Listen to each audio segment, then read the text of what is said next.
అయితే ప్రియమైనటువంటి స్నేహితులారా, అది మాత్రమే కాకుండా ఆయన లోక సంబంధమైనటువంటి ఒక డాక్టర్ అమ్మ. మనం ఒక చిన్న సహాయం చేస్తేనే మనం మర్చిపోలేదే.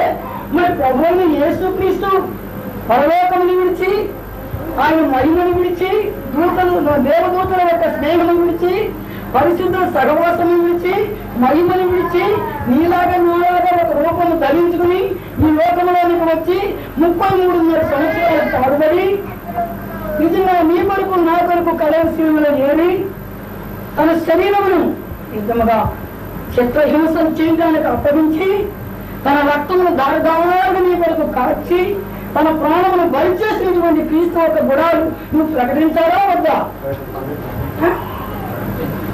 చెప్పలే? సందేహమా, అనుమానమా? ప్రకటించాలి. ఆయన గుణాది సేవలను మనం ప్రచురించడానికే దేవుడు మనం పిలుచుకున్నాడు.